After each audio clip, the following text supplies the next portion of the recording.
আসসালামু আলাইকুম স্যার। যারা নতুন ড্রাইভিং শিখবে তারা কিভাবে শিখতে পারবে? ওয়ালাইকুম আসসালাম ওয়া রাহমাতুল্লাহ।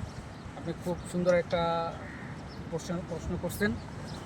আসলে নতুনরা কি করবে, সেটা ছেলে হোক মেয়ে হোক, মানে সবার জন্য, হ্যাঁ, পুরুষ মহিলা সবার জন্য কিভাবে একদম যারা নতুন কিভাবে বসবে, কিভাবে ড্রাইভিংটা তার ক্যাচ করবে, শিখতে পারবে, সেই পদ্ধতিটা আমি আপনাদের সবাইকে দেখাই দেবো ইনশাল্লাহ।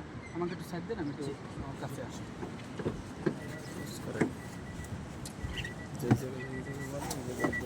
বিসমিল্লাহ। প্রথমে আমরা ড্রাইভিং সিটে বসাবো। হ্যাঁ, ড্রাইভিং সিটে বসায়ে আমরা তিনটা প্যাডেল, কয়টা প্যাডেল? তিনটা প্যাডেলের সাথে নতুন যারা তাদের পরিচয় করাই দেবো। যেমন এই যে accelerator pedal, brake pedal, clutch pedal, ঠিক আছে। তারপরে দেখাবো গিয়ার লিভার, ঠিক আছে। তারপরে দেখাবো হ্যান্ড ব্রেক, ঠিক আছে। তারপরে স্টিয়ারিং হুইল, তারপরে ইন্ডিকেটর সুইচ, উইপার সুইচ, ঠিক আছে। তারপরে সিট অ্যাডজাস্ট। এখন এতগুলো একবারে দেখানো সম্ভব না, আমি একটা জিনিস দেখাবো। প্রথমে কিভাবে চাবিটা দিবে এবং স্টিয়ারিংটা ঘোরাবে, এই দুইটা জিনিস, জি, ঠিক আছে। এই দুইটা জিনিস এখন শিখিয়ে দেব। আর বাকি অন্য যেগুলো আছে, যে ড্যাশবোর্ড, মিটার বক্স, অ্যাক্সেলেটরের কাজ কি, ব্রেকের কাজ কি, ক্লাসের কাজ কি, গিয়ার কিভাবে দিব, গাড়ি কিভাবে চলমান হবে, এগুলো আমি পরবর্তী ভিডিওতে দিব। এখন শুধু দেখাবো স্টিয়ারিং ঘোরানো, ঠিক আছে। তাহলে আমরা সিটটা একটু সামনে নিব, পরিমাণ মতো অ্যাডজাস্ট করে নিব। চাবিটা মনে করেন আমার হাতে ছিল, এই যে চাবিটা আমি কি করলাম, পুশ, ঠিক আছে।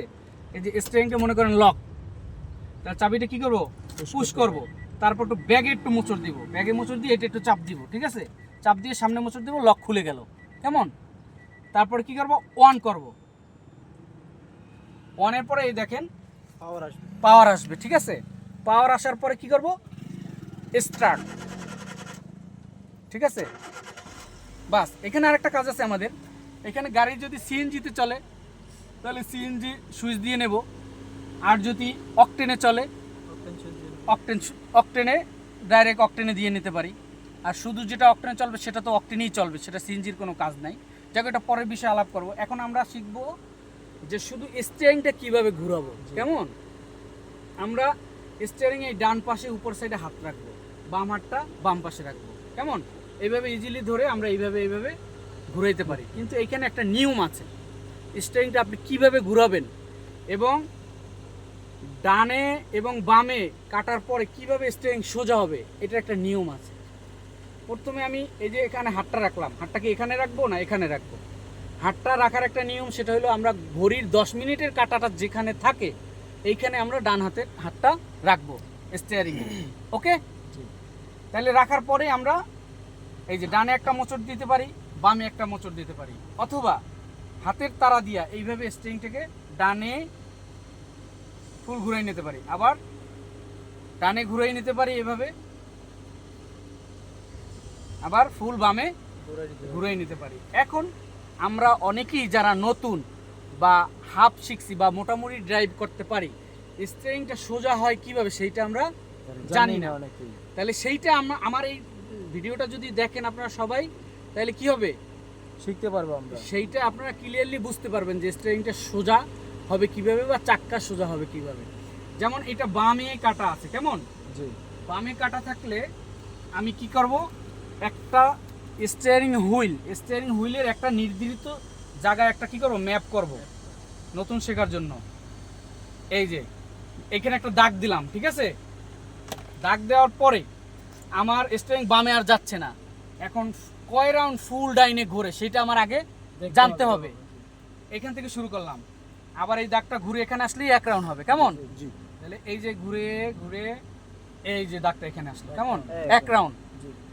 আবার ঘুরে এখানে আসলাম 2 রাউন্ড, আবার ঘুরে এখানে আসলাম, কয় রাউন্ড হইলো, 3 রাউন্ড। এখন 3-এর অর্ধেক কত, 1.5। এখন এটা ঘুরানোর দুইটা সিস্টেম।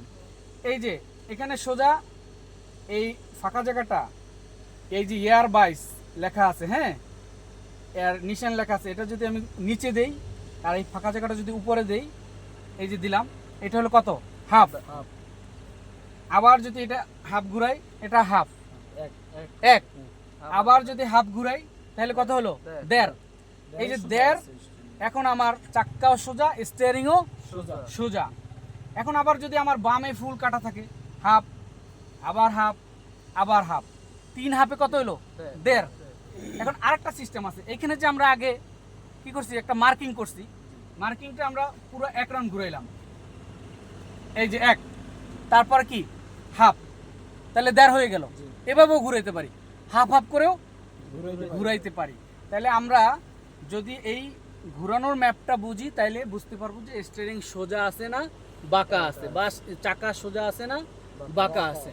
তা আজকের ভিডিওতে শুধু আমরা কি শিখলাম, স্টিয়ারিং ঘুরানো বা স্টিয়ারিং সোজা বা চাকা সোজা কিভাবে হবে। এই নিয়মে যদি কেউ স্টিয়ারিং ঘুরায় তাইলে আর তার চাকা বা স্টিয়ারিং ডানে বামে থাকবে না। বাকি যে ফাংশনগুলো আছে আমরা নেক্সট ভিডিওতে দেবো ইনশাল্লাহ। আসসালামু আলাইকুম ওয়া রাহমাতুল্লাহ।